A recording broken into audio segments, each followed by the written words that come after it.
Hi everyone, Melissa here. In today's video, I have a fun success story, and I'm going to be talking about how to get back in communication with someone. So if you are trying to manifest communication with someone who you're currently not talking to, or somebody totally new that you've never talked to, I think this video will really help you. And before I get into it, just want to remind you, we are giving away a free course, how to find your blocks and manifest anything fast. You can find the link for that just in the description of this video. And let's get into it. Okay, so this client, I'm so excited. This client was trying to manifest communication from a specific person. This person happened to be an ex. They did not have a good breakup. It was not her choice ultimately to end the relationship. And so there was a lot of story going on there. And she'd been working on trying to manifest this for quite a while. I want to say a year, can't quite remember, but it had been a long time and she had not seen progress. So they were currently in no contact. At some point between the breakup and now, there were 1 or 2 emails between them, but the communication was not really reciprocated. And there was not any, the specific person was not taking any initiative to try to rekindle anything or really continue the conversation. So it really was a no contact situation. So this client, so we first started talking about what story was she telling about the specific person, about their relationship, about why they're not talking to them, or about that they are not talking to them now, and about herself. So all of that encompassing is really your self-concept. Your self-concept is whatever you yourself are believing is true about you, about other people, about everyone and everything, about circumstances, whatever meaning you're accepting is true. That is your self-concept. So you really, if you see something in your reality that you don't like and you want to change it, you start with your self-concept, okay? Because everything is showing up in your reality based on your assumptions, and whatever you're assuming is true. So when you change your assumptions, you get different circumstances. Your circumstances change to reflect those assumptions back to you, okay? So we talked about how she was feeling about herself and that she's worthy and deserving, and absolutely this is possible for her to manifest. And then we also talked about what is the story about SP? What is SP thinking of you? What does SP want, with you? Does SP want you in their future, in their present? Why doesn't SP talk to you now? Why wouldn't SP want to talk to you? So all those things play into it. If you are affirming all day long, this person talks to me every day, but then you have this other belief going on that, oh, they never talk to their exes again, or what happened between us was so bad, they'll never forgive me. Those are going to be blocks to getting your ultimate manifestation because you haven't quite cleaned up that whole story. You want to get to the place where you believe right now that what you want is true, and in every part of it, every part of your manifestation, you believe that it's true for you right now. And that is when your circumstances will show that back to you. So you have to believe it here first before you get to experience it out here. So we worked on what's the story she's telling about herself and about her ability as a conscious creator, that she could actually manifest it. What's the story she's telling about the specific person? What do they think about her now? What do they think about communicating with her now? And just how are they? How are they as a person? Okay. Like maybe you have a belief that they're stubborn, so they're not going to reach out first. Okay. That's going to prevent that. So whatever you believe is true, you're right. You're always right. You're always going to get that back to you in your experience. And then we also worked on some, what's the story about their relationship? Are they both stuck on this breakup and, can't move forward? Do they both have baggage? Why will it work again for them to be together again? So all that combined, we really started working on that. And there was a few weeks where there was zero movement. And, that is the challenge. It's going through the times when you're not seeing evidence yet and sticking to your story still, because it's like testing you. You're still seeing evidence of your previous thoughts, and that's okay because you're changing your thoughts.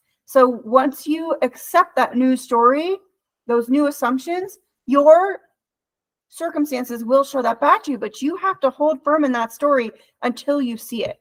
So that's really the challenge, you know, is number one, pushing through when you're not seeing evidence, persisting in that new story, those new assumptions when you're not seeing evidence. And then when you're seeing evidence that's totally contrary to what you want, when you're seeing circumstances showing you exactly opposite of what you want, that's another test for you. That's a moment where you can decide, am I going to continue to manifest this? What am I going to make this mean? Am I going to stick to my story, or is this going to be a trigger and make me spiral and completely soaked up back into my unwanted story? Okay, so use your circumstances as a guide. So she had a few weeks where there was no movement, and we just kept persisting in that story and breaking down those old assumptions that didn't match what she wanted. And then pretty soon, she saw SP driving, and where she saw them was a place they don't usually go to at a time they don't usually go there. So it was really like surprising, and it surprised her enough that she felt like she wanted to reach out to SP and bring it up, because it was like, oh my gosh, I saw you driving. That's so funny. And she also was kind of sure that SP saw her, but wasn't really certain. But she had this internal nudge that she just wanted to reach out. And so she did. She emailed SP and said, hey, I saw you driving. I just thought it was so funny. I didn't know if you saw me, but hope you're doing well, etc. Okay. So she came at it from the perspective of, this was so funny. I can't believe I saw them. I have to message them. And that they wanted to hear from her and that they would respond. So see how it was not coming from a place of desperation and lack. And it was not, I have to email this person in order to prove that they're going to write back to me, in order to prove that what I want is true. That's the wrong perspective. You don't want to come at it from that way, because you're just going to keep perpetuating the story that they don't want to talk to you. You're going to prove yourself right.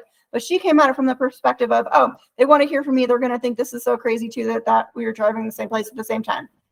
Okay, so she messaged SP, and guess what?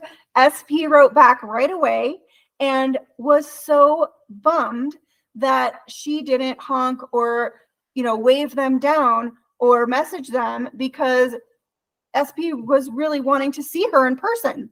And they were super disappointed that they missed each other on the road.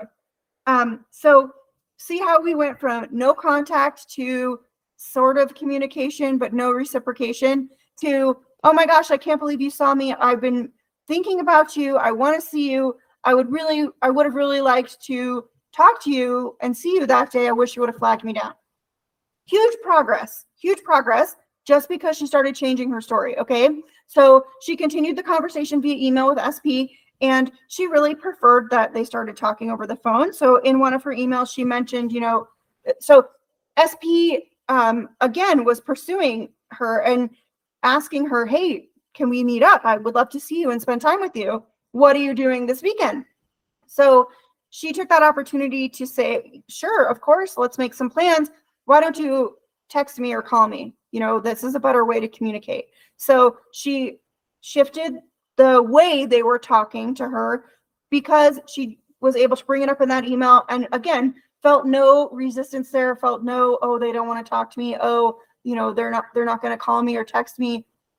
No, she took these circumstances as feedback and kept the momentum going with her story, which was, SP wants to talk to me. SP has been thinking about me. SP loves spending time with me. SP talks to me all the time. SP messages me all the time. Okay, texts me all the time. So now they're communicating via text, and SP is making plans to see her and pursuing her.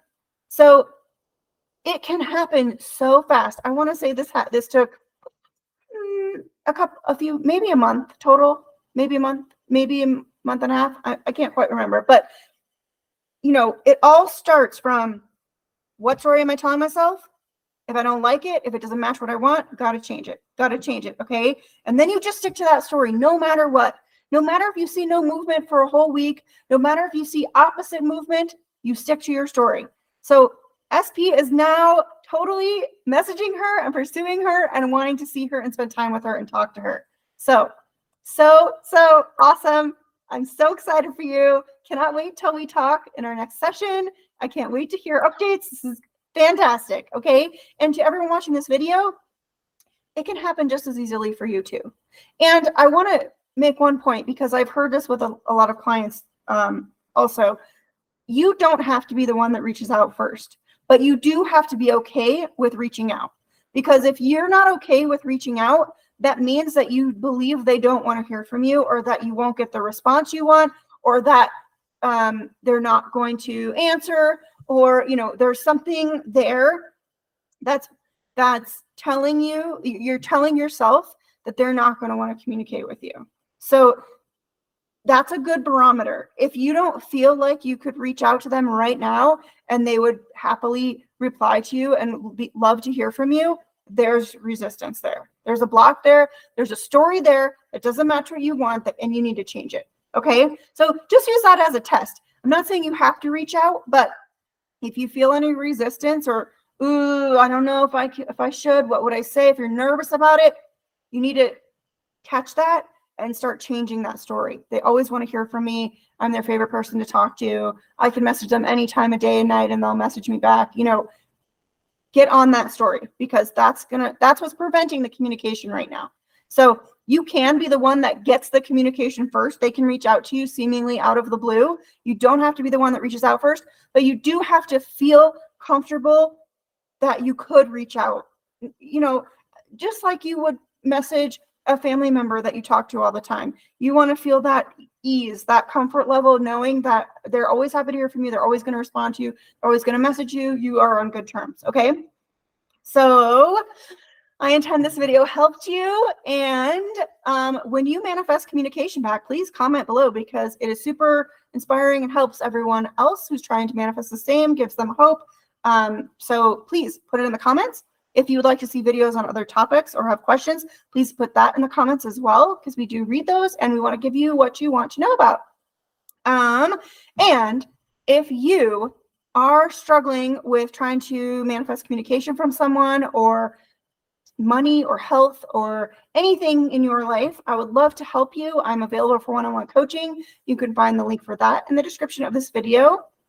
And I do have a course specifically affirmations to manifest communication, attention, and affection. You can find the link for that in this video. And I think that's it for this one. So I intend this video helped you. I intend that you have an amazing rest of your week. And I will see you in the next one.